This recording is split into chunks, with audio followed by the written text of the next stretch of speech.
ദുരന്ത നിവാരണ പ്രവർത്തനങ്ങൾക്ക് കൂടുതൽ പണം അനുവദിക്കണമെന്ന് 16ാം ധനകാര്യ കമ്മീഷനോട് ആവശ്യപ്പെട്ട് കേരളത്തിന്റെ പ്രത്യേക സാഹചര്യം പരിഗണിച്ച് ഉപാധിരഹിത ഗ്രാന്റുകൾ അനുവദിക്കണം. ഡിവിസീവ് പൂളിന്റെ മാനദണ്ഡത്തിൽ മാറ്റം വരുത്തണമെന്നും കേരളം ആവശ്യപ്പെട്ടു.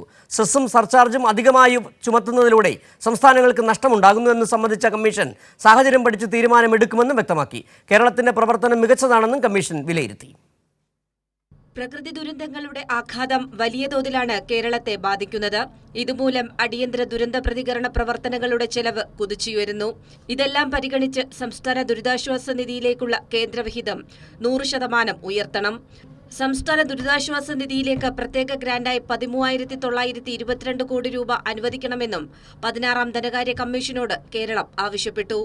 So, on variety of these considerations, Kerala has asked for larger devolution of funds on both counts, local bodies as well as the disaster relief. Divisive pool മാനദണ്ഡങ്ങളിൽ മാറ്റം വരുത്തണമെന്നതായിരുന്നു കേരളത്തിന്റെ മറ്റൊരു പ്രധാന ആവശ്യം. ഡിവിസീവ് പൂളിലേക്ക് കേന്ദ്രം നൽകുന്ന 15% 32% ഉയർത്തണമെന്ന് കേരളം ആവശ്യപ്പെട്ടു.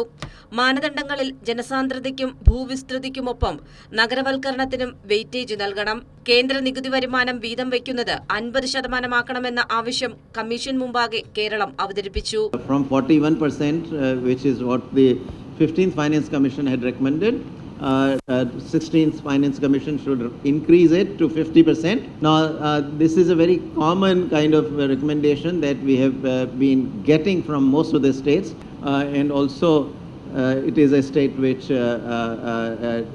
is performing well, and therefore performance ought to be important as well. നികുതി വിഭജനത്തിലെ അസമത്വമടക്കം കേരളം ചൂണ്ടിക്കാട്ടി. സെസ്സും സർചാർജും സംബന്ധിച്ചുള്ള വിഷയം സങ്കീർണമാണെന്ന് കമ്മീഷൻ സംസ്ഥാനത്തെ അറിയിച്ചു. ഇതിന് നിയന്ത്രണം കൊണ്ടുവരണമെന്ന ആവശ്യവും കൂടിക്കാഴ്ചയിൽ ഉയർന്നുവന്നു.